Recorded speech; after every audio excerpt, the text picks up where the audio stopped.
Have you been working with any artists lately? Ugh, Or have man, you just been focusing on the sync doesn't allow for that, bro. There's no it time with these rappers. it does. It doesn't, bro. I was, but it's not. It's active. I'm actively not working with a lot of artists now. Last year, the Yeah. amount of people I was recording, it like dropped significantly. But that's just because Oh, if I was in a studio, I was usually recording myself for voiceovers. okay. Um, Yeah. and then I don't know what happened. The whole service kind of didn't collapse, but it wasn't like it dropped. It's been dropping. I checked since since COVID actually. It's dropped, it dropped, it dropped, it dropped, and now it's sort of sitting in a place now where it's sort of like, do I actually need to be recording people at all? So I'm leaving the service there for this year. We'll see how it goes. But Yeah. in terms of being creative and pitching to artists and playing that game, the game I used to play, it's not nice. It's not a I nice game to abandoned play. that long ago, bro. Being a I producer and just waiting for an artist to first of all maybe use your beat, ah maybe put it out there, maybe push it with marketing, maybe follow through with nah, everything else, maybe get radio play, yeah, maybe do their notification of works, and then yeah, maybe get royalties. nah. Nah, nah, nah. There's it's that's why like it's weird because I still make sick beats. It's because I like making sick beats. But like my focus is more on I've just I've probably got a handful of reliable repeat customers. Mm. And No more they than don't more like than five. five. They satisfy the itch of leasing beats, you know? Mm. Say again? Now I'm saying like between like 5 and 10 repeat people who, Yeah. yeah. I email them religiously. I check up on their tracks. I even like I bought all of their tracks, actually, the ones that they release with my music. Mm. There's some weird thing that happens when you actually show you care about the art they make from your beats, you know? Mm. Um it was only 99 cents anyway, it's a track. So Mm. and considering they bought a lease beat for 50, I think $50, I'll do that 10 times Oh, over even. yeah, yeah. Yeah. But Yeah, it so it's shows it's like it's a different kind of approach to the sync where you don't try to get the one-off sale. So like effectively I don't need to paid ads as much now. I get the traffic from BeatStars, not so much anymore. Actually, my YouTube channel, which is very like I've only got I think 300 people on the YouTube channel, but the sales come from those 300 people that are subscribed to the YouTube the Beats. I've got a Beats channel. oh, okay. Because I was like, aren't you like 15K? What's going on? No, but that one I don't You sell don't beats put on that beats one. on there. Oh, Yeah, so you have a I'll second. put I actually, I don't even, don't think I've ever seen it before. yeah, because I don't want these rappers there.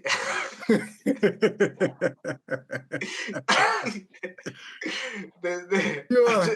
Yeah. I want people looking for it. So I don't want to push like my mailing list. I Mm. just deleted everyone because at once there was once I sent out on my mailing list with the education stuff. I sent a mailing list saying I'm giving a free beat on my mailing list, and then half of that was from that list. But that half is dead clients, useless, doing nothing. So I Mm. had to remove them. Not hating on these rappers. I'm just saying, like, Yeah, no, again, you're looking at the commerce side of things. It's important. Otherwise, without the data and without being able to pivot your business, you sit in a place where either you're making the same amount of money or eventually your business runs dry and you don't know why. yeah, it's the pain of my YouTube channel. Actually, I've got, as you say, 15,000 odd people. Mm. From that, I think I've only been able to sell 150 because I stopped pushing the that mini course because it's only Mm. 100 rand, and I'm Mm. working in euros now. I'm like, is the effort actually worth it for Doesn't those make 100 rands? sense. Yeah. Yeah, like like people still come. I probably get one every 3 or 4 weeks, so I sell to them, but I don't actively push it because the the the the amount of time and effort put in versus how much I'm making Economics doesn't doesn't make sense. justify it. Yeah. Yeah. But I have to make a bigger course though, to be fair. Like Yeah. that course was a very short, concise one. So Yeah. that one won't be around for long. Um, Do you find that I'm with gonna your clients or with what you're doing, you are amassing a followership that is, I don't want to say not engaged? Because I've seen on some of your videos, you've got a lot of comments and there's a lot of engagement going on. But do you find that the numbers sort of don't make sense? Like, does it feel like there's 15K? Obviously, it's you not because of the No, algorithm, like obviously, but does it this, feel like it's a tenth of that? Does it feel like it's 1%? What of that do you actually feel are people like that are actually interacting and being, realistically, on average, I looked earlier on, I get between 200 and 250 views per video mm, from a 15K audience. mm, So it's less than 10%. It's actually like, oh, I can do the math. Hold on. It's a sixth, roughly a sixth of 10%, you know? So the subscriber count doesn't matter. doesn't You matter. just it absolutely means nothing Yeah. really. What I'm getting the most fruit bang for buck I'm getting is from my mailing list, hands down. Um, Even with WhatsApp, like the WhatsApp groups stopped serving their purpose. Like Mm, every once in a while, I do send the videos there, but the analytics say the algorithm's doing the bulk of the work. The yeah. algorithm does all my work. Yeah. So there's and the audience I'm getting from the WhatsApps, it's like people wanting advice. I don't mind giving advice, but my problem is if I've given you the free information and the advice is there, and Mm. literally every answer is like, "Have you watched the Have you videos?" watched If this video? You're just I forever can't remember what referring. it's like. It's weird because I've to be fair, I've done a lot of videos too.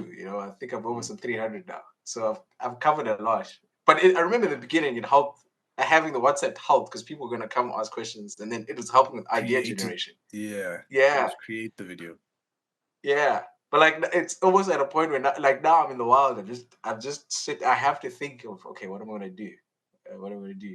But like it's a session once a month where I'm like, okay, these are the videos I'm gonna do. Mm. Once that's done, then I usually bulk record. I think I'm due bulk record next week.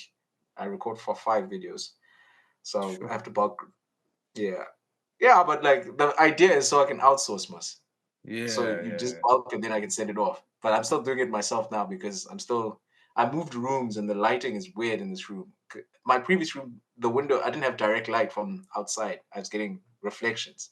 So it was like there was a blue tone in there. So I just had to counter it with yellowish lighting. This one now I'm getting, it's just the Wild West lighting wise in here. Because I'm yeah. getting the windows direct sunlight and there's a I see there's a tree. window behind you there, but then it seems Yeah, like the light coming from above you is to your left, slightly to your yeah, left up there. yeah. I've got two lights. I've got one that's slightly above the camera, and then there's the yellow light of the main room. So I've got Mm, like, hey, it's weird. I still have to get the colors right in this room. yeah. But especially in winter, because the outside is going to be blue light that I get from outside, and I don't have the biggest room, so I can't get proper lighting. So audience just has to grin and bear it. It's fine. It's fine. At some point, I Yeah, think I started for my YouTube videos. All my videos. I turned off the lights in the studio. yeah, Then I just popped yeah, because I had my camera. I was using my camera. And then at some point, I was like, I need to be able to work faster. So I just popped my yeah, phone up, and the phone does something. I don't know. It just lights up the room a little bit, and then yeah, yeah. that's it. Nothing There's fancy anymore. the phones are really good at editing, correcting light for you actually. Mm, The DSLR now I have on manual, so I manually set the settings for it mm, because the audio is so bad when it's automatic. For some reason, when I connect the microphone, it doesn't take from when it's on automatic settings for lighting. It doesn't take the audio, and mm, audio trumps visuals. So mm. I couldn't compromise the audio, The and audio. my audio is not even great, but it's just better than the stock that's on there. Yeah. But generally, like my videos, I'm not heavy on the editing. Probably a Mm. little heavier now, but I'm not heavy on the editing. Yo, I my guy don't does color the correct. most. Yeah, I've seen your videos are really, The really good. They're guy really does good. the most. He did sometimes it is a bit much sometimes, but sometimes I'm like, okay, no, this is I would never have done that. I would have never have like, put in a meme and then the meme is followed by this thing and then my face is in the Yeah, corner and then yeah, all yeah. those little extra stuff. Yeah, there's no ways I'd do that. I'm Mm, not. I don't enjoy editing the videos that much, and yeah, like I don't want to do it longer than I think I take 45 minutes to record and edit the videos. yeah. That's okay. It's like an hour. once a week that I have to put in work. But now it's Yeah. weird because I bulked everything, so it takes me a lot quicker to edit because I just edit now. Yeah. But that's also I need to outsource that outsourced thumbnails. There's lots that needs to be outsourced, bro. Yeah. Tell me about the concepts of the E-myth. Yeah, so he explains why most entrepreneur businesses fail, right? Mm, Usually people leave their jobs to become their boss, but effectively when you're at your job, you usually just wear one hat no matter what you are. You usually typically are craftspeople. So I'm going to use a baker for this example. If you were a baker, you used to bake, and the only job was to bake. That's it. You never had to manage the process of baking, manage people of baking, etc. And then on top of the manager in any business, there's the CEO, usually the visionary. Where's this thing going? How is it going to get there? What's the financial goals? How the stakeholders are going to be satisfied effectively mm, from this business? Because effectively, the business is trying to make money for the stakeholders. mm, But now, when you become a business, when you leave work and become the business, people tend to just focus on being the crafts person effectively. So just the baker. They forget that someone has to be managing. Someone has to be checking the KPIs. Are you making the right amount of bread? Are you making the sales? Is the human resources intact? Is the marketing intact? mm, So there has to be a management system to manage how these buns or this bread is being made. And then after the fact, once that person stops managing, the visionary has to be there. Like you can sell bread for a certain amount of time, but people will get bored. So when are you introducing new products? Who's doing the product development? Who's testing the new products, etc., etc. So there's three personalities. You mm, left your job from one personality. Now you have to be three personalities, mm, and this is where people fail. That's what he says. mm. Susie, I think it's Susie, the book. She she she she used to be a baker. She left her baker job to become a boss of a bakery. But now she finds herself working more than she did before. Because ideally you want freedom. That's why you leave. You left work because you wanted Exactly. freedom. Yeah, yeah, yeah. But now you see yourself working 12 hours, 14 hours instead of the 8 hours. After 8 hours, you'd stop. It's Yeah. because you're actually doing more jobs. And then there is a period in time where you have to say, okay, I need to stop being the baker. I have to manage the baking process. So then you outsource the craft person stuff, craft people things. But the only way you can outsource effectively is to give up. Since you were doing it at first, effectively, you were the one kneading, you were the one putting the flour, the water, you knew the ratios to make Susie's pies, or Susie's pies, I guess, the same. So now you outsourcing. Now you got this new person coming in to do that role, but they're not going to do it like you did it. Mm, So why are they not doing that? It's because you haven't given them a step-by-step process on how to bake these pies. mm, So then that's a manager job. You have to create SOPs for that person to make the pies exactly how you want the pies so that no matter who's making the pies, you make the pies. And then he goes to McDonald's. McDonald's, you don't need anyone educated to flip those burgers. mm, Like your SOPs should be so good that no matter your education level, you still have to be able to read.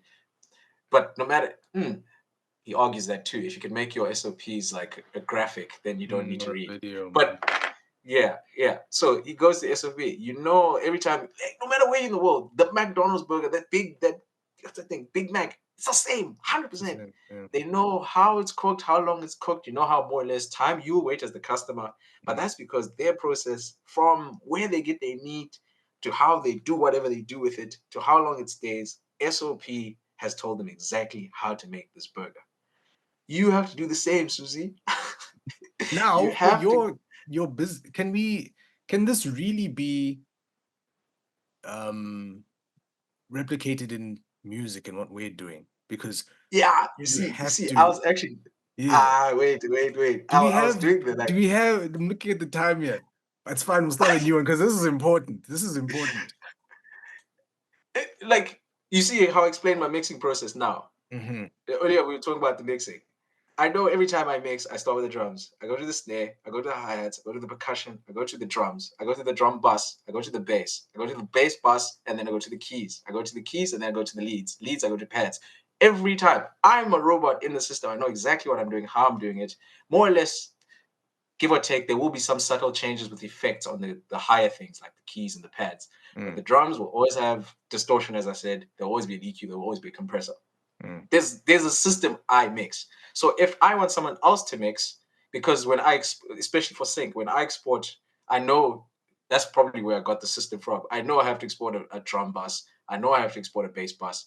I know that sometimes they want bass and drums together for the separates. So that's why I got the buses. My buses mimic how I send out stems for sync. So that's why I'm able to get, like, once the albums are accepted, I'm able to get them the things almost within 2 days, all of them, because I know I can more or less pre-export the things before, because I know that they will always ask more or less the same kind of things, you know. Yeah. But similarly with our hustle, we know we have to post on.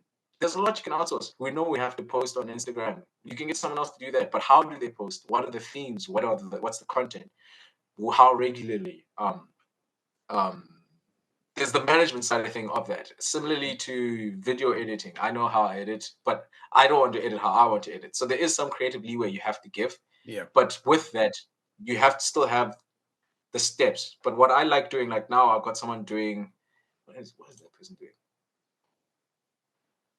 Uploading. I'm gonna try put some of my music onto Soundy. But onto Soundy, I know how I upload music on BeatStars. I know the thumbnails. There's a process. I know I make thumbnails from this graphic. I know the text. I know the shade, the dimensions.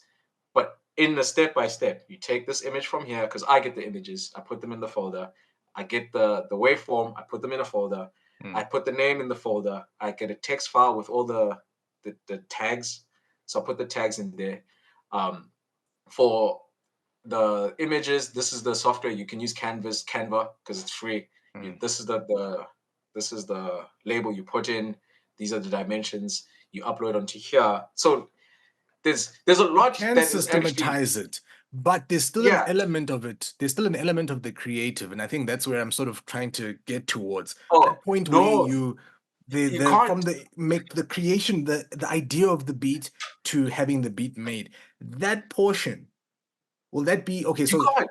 that is the part that will remain with you, no matter whether you're the visionary, whatever it is. If you manage to outsource everything, that Yeah, section will always that will always be yours. be yours. That yes, but it's also like how you structure your business. If you want to, there are people that come to a point where like, no man, I've been making beats for long now. It's great. I'm good with beats. Let me focus on another aspect of the music business. So where you start focusing on, I don't know what else you'd be focusing on, merchandising, for example, or registering people. There's a lot of jobs in the music industry where you don't actually have to put the creative hat Yeah, on. You know, yeah, you could be someone who gets music onto radio, for example, plugger.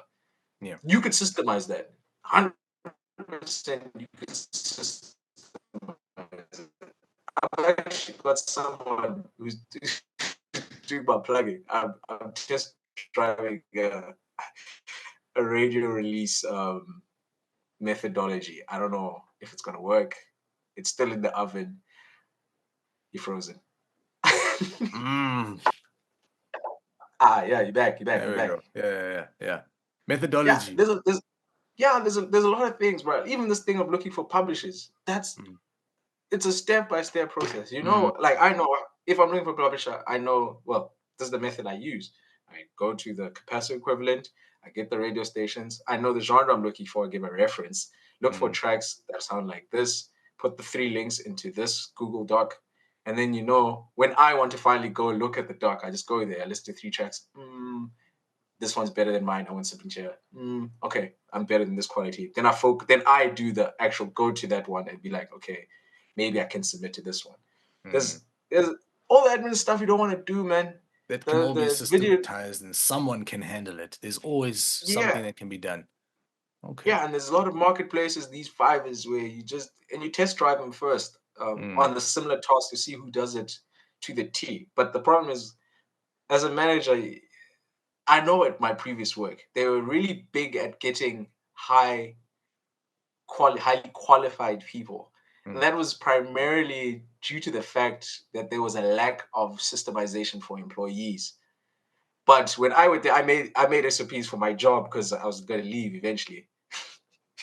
But like they don't need an extra employee because I have SOPs for whoever's in there to do the job. Mm. So, and if you want to save on employee costs, because those are high running costs, is you make a system which any person can do in like an SOP, like step by step, do this, do this, do this, do this, do this, do this, Yeah. do this. So like now with the radio plugging thing, I used a radio plugger for one release that cost me 10,000. It was 10,000 rand, but that Mhm. was with discount. That was a discounted rate. Mm. The real cost, the real cost is 16K for the radio stations that were being submitted to. Mm. 20 radio stations were submitted to, and then from there, I think only 6 took up the song. 2 were big, the rest 4 were okay regionals. So I can't complain. Like it's a high hit rate, 6 out of 20. So I can't even complain. Mm. It's really high.